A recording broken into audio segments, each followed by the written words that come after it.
Hello বন্ধুরা, good morning. আজকে হচ্ছে বৃহস্পতিবার। আর আজকে আমাদের বাড়িতে আছে বিয়ে বাড়ি।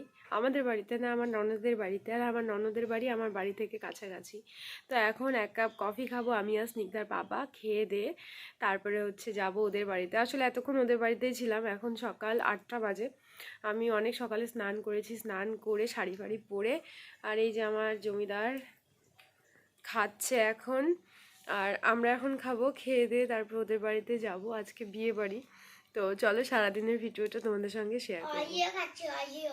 ভিডিও শুরুতেই তোমাদের বলে দিই, এই যে ভিডিওটা আজকে শুরু করেছিলাম এটা কলকাতায় গিয়ে শেষ হয়েছে। মানে দুদিন ছিল বিয়েবাড়ির ভিডিও প্লাস কলকাতায় চলে গেছিলাম। সব কটা ভিডিও একসঙ্গে দিয়ে আজকের এই ভিডিওটা আমি তৈরি করেছি। একে তো বাড়ির বিয়ে ছিল, ভিডিও করার মতো সময় ছিল না, আর সেরকম কেউ ছিলও না যে যাকে বলবো আমাকে একটু ভিডিও করে দাও। তো ওই একটুখানি সময় স্নিগ্ধার পাপা যতটুকু করে দিয়েছিল সকালবেলা, সেইটুকুই তোমাদের সঙ্গে শেয়ার করছি। আর আমি টুকিটাকি যতটুকু করেছিলাম সেটা। আসলে আমার কোনো ভালো ছবিই নেই বিয়েতে, ছবিই তোলা হয়নি, ভিডিও তো দূরের কথা। তো এটা ছিল সকালবেলা। আর শিউলির বিয়ে ছিল হচ্ছে সন্ধেবেলা, মানে লগ্নটা একদম বিকেলে পেয়েছিল, যার জন্য সব কিছু সকাল সকালে হচ্ছিল।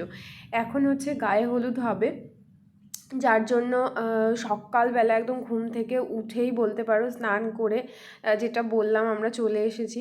আর এখানে আমার শাশুড়ি, আর এখানে যতগুলো দেখতে পাচ্ছ সবাই শাশুড়ি আমার।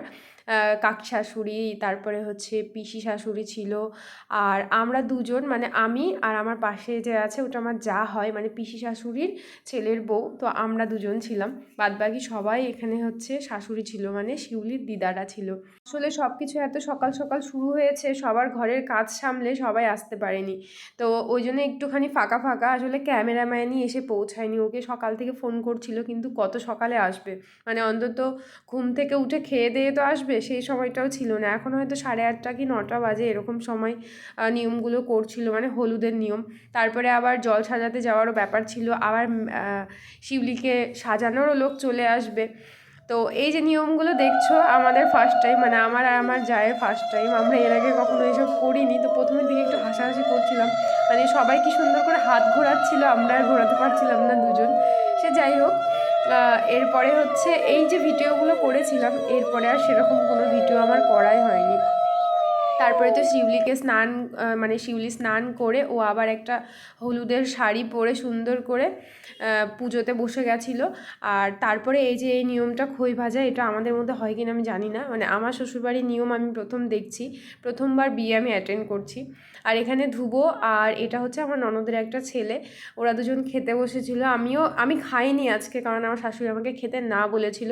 ওই জল সাজাতে গেলে ঘট নেওয়ার একটা ব্যাপার ছিল। তো আমি হচ্ছে সকালবেলা ওই যে কফিটুকু খেয়েছি ওইটুকুই, তারপরে একটুখানি প্রসাদ খেয়েছিলাম পুজোর। তারপরে সারাদিন আর কিছু খাইনি, না খেয়েছিলাম। আসলে ভেবেছিলাম না অনেক সুন্দর সুন্দর ভিডিও করব, তোমাদের সঙ্গে শেয়ার করব। কোথা দিয়ে যে বিয়েবাড়ি পার হয়ে গেল বুঝতেই পারলাম না, কি খেলাম কি, মানে কিচ্ছু করতে পারিনি। আমার বাবা মা এসেছিলো, আমার ভাই এসেছিলো, মামা মামি দিদা সবাই এসেছিলো, এতটুকু ভিডিও করতে পারিনি। আর আমি যে সুন্দর শাড়িগুলো পরেছিলাম সেগুলোও ভিডিও করতে পারিনি, যার সঙ্গে মানে যার জন্য তোমাদের সঙ্গে কয়েকটা হচ্ছে ছবি আমি শেয়ার করেছি। এত সুন্দর করে সেজেছিলাম, সব কিছু মানে কোথা দিয়ে চলে গেল বুঝতেই পারলাম না। আর এখন ওই যে পুরো পাড়া ঘুরে জল সাজাতে এসেছিলাম, তো সেটাও ভিডিও করা হয়নি। এইখানটাতে এসে একটুখানি বসেছিলাম, তো তখন ভাবলাম একটু ছোট্ট করে ভিডিও করে নিই। তো এই যে হাতটা ঘোরাচ্ছিল না, আমি তো পারিনি। আর মানে আমার বেশ হাসি পাচ্ছিল যখন আমাকে হাত ঘোরানোর, মানে আমার হাত ঘোরানোর পালা ছিল। যাই হোক, তারপরে চলে এসেছিলাম আমরা বাড়িতে। আর এখন আমি খুব তাড়াহুড়ো করছিলাম যে এখন যদি আমি একটু তাড়াতাড়ি বেরোতে পারি, মানে এই যে নিয়মটা হয়ে গেলে, তাহলে আমি একটু যাব সাজতে। মানে পার্লার থেকে তো এসেছে শিউলিকে সাজাতে, কিন্তু ওকে সাজানোর পরে আমি যদি সাজতে বসি তাহলে অনেকটা লেট হয়ে যাবে, বর ততক্ষণে চলে আসবে, মানে আমাদের জামাই ততক্ষণে চলে আসবে। তো আমি গেছিলাম হচ্ছে আমার মাসির জায়ের বাড়িতে, মানে যেটা হচ্ছে আমার বাবার বাড়ির ওখানেই, মানে ফুলবাড়িতে গেছিলাম। আবার টোটো, মানে টোটোতে করে আমি আর স্নিগ্ধা চলে গেছিলাম আমার বাবার বাড়ির ওখানে। আমার মাসির জায়ের কাছে সাজতে আরও ভীষণ সুন্দর সাজায়, মানে এত ভালো করে সাজিয়ে দিয়েছিল। সিম্পল একটা পার্টি ওয়্যার লুক করে দিয়েছিল আমাকে, যেটাতে ভীষণ ভালো লাগছিল। আর আমার ফার্স্ট টাইম মেকআপ ছিল, যেটা তোমাদের সঙ্গে আমি শেয়ার করতে পারিনি। যাই হোক, এখানে সবাই নাচানাচি করছিল আর আমার পিসি শাশুড়িরা আমার হাত ধরে নাচানোর চেষ্টা করছিল, কিন্তু হাজার হলেও শ্বশুরবাড়ি একটুখানি লজ্জা লাগছিল। ভেবেছিলাম রাত্রেবেলা নাচবো, কিন্তু ওই যে বিয়েবাড়ি কোন দিক দিয়ে পার হয়ে গেলে আমি বুঝতেও পারলাম না। যাই হোক, আমি শিউলির সঙ্গে ছিলাম একটু, হচ্ছে যেহেতু বাইরের বিয়ে তো আনন্দটা পরে করলেও হবে। আনন্দের থেকে বেশি সব কিছু দেখাশোনা বা এইসব বেশি দরকার ছিল। তারপরে বর চলে এসেছে আর এরপরে হচ্ছে মালা বদলের পালা।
এখন হয়তো রাত্রি 12:30 কি 1টা বাজে, সবাই চলে গেছে। আমরা বাড়ির কয়েকজন ছিলাম, শিউলির ফটোশ্যুট হচ্ছিল, তারপরে আমরাও করেছিলাম। আর এখন আমার মনে পড়েছে আমি তো একটা ভিডিও করিনি, কত নাচ গান করছিল সবাই। ভিডিওগুলো আছে কিন্তু আমার কাছে নেই, হয়তো কারো ফোনে আছে, কিন্তু সেখান থেকে নেওয়া এখন সম্ভব না।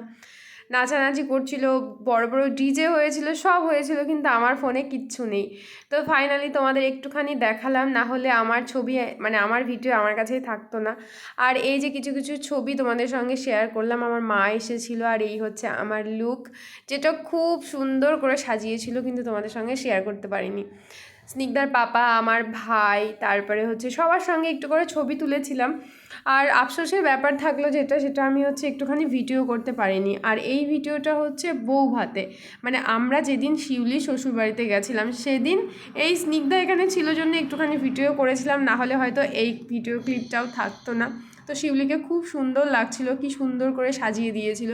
মানে আমার তো আমাদের ওখানকার লুকটা থেকে এটা বেশি সুন্দর লাগছিল, যেহেতু ও সিঁদুর পরেছিল। শিউলিকে একেবারে অন্য রকমের লাগছিল। আর শিউলির বিয়ে হয়েছিল বৃহস্পতিবারে, ওর সকালে বিদায় হয়েছিল শুক্রবার সকালে। আর এটা শুক্রবার সন্ধেবেলার ভিডিও, যেদিন আমরা বউ ভাতে এসেছিলাম ওর শ্বশুর বাড়িতে। তো এই একটা ছোট্ট ক্লিপ আমি তুলেছিলাম, যার জন্য তোমাদের সঙ্গে শেয়ার করতে পারলাম। আর শনিবারে আমরা কলকাতায় চলে এসেছিলাম। এখন সকাল 4:30 বাজে, আমরা 4টের সময় এসেছি ঘরে, মানে ভোর 4টের সময় আমরা ঘরে এসেছি। আর এই যে স্নিগ্ধা, কোথায় মাম্মা? আর আমি তোমাদের একটা সারপ্রাইজ দেখাবো। সারপ্রাইজ দেখাবে? তো আমরা রাতে মানে নাইটের ট্রেনে এসেছি, আমি দেখাচ্ছি দাও। নাইটের ট্রেনে এসেছি আর অনেক 2:30টার সময় নেমেছি ব্যান্ডেলে। ওখান থেকে আসতে তো বেশি সময় লাগে না, 3টের ট্রেনে এসেছি, আধা ঘন্টা সময় ছিল, মানে 4টের আগে আমরা ঘরে পৌঁছে গেছি। এসে চা খেলাম, একটুখানি বিস্কিট খেলাম। ও সারপ্রাইজ, ওটা দিদা এনেছি কুম্ভ মেলা থেকে। ভাল লেগেছে, ওর এই বালিশেই শুয়ে শুয়ে এসছে। এইটা একটু ছবিটা অনেক ফস্তা লাগছে, কিন্তু যতটা ফস্তা লাগছে অতটা ফস্তা না। হ্যাঁ, হোয়াইট কালার ওরকম লাগে। যাও যাও, তুমি ওইসব করো, যাও কাজ করো। আর প্রচুর জিনিসপত্র এনেছি বাড়ি থেকে, সেগুলো এই যে পড়ে আছে সব ওখানে। এসব দেখাই। হ্যাঁ দেখাও দেখাও, ও এখন দেখাবে। তা এখন আমরা ঘুমাবো, প্রচণ্ড ঘুম পাচ্ছে। ট্রেনে ঘুমিয়েছি তবুও, যেহেতু 4:30 বাজে, এখন জেগে থাকার কোনো কাজ নেই, এখন একটুখানি ঘুমাবো। আর এসে যে জামা কাপড়ের অবস্থা। চলো নতুন বালিশ নিয়ে ঘরে চলো, ঘরে যাই, চোখগুলো বন্ধ হয়ে যাচ্ছে।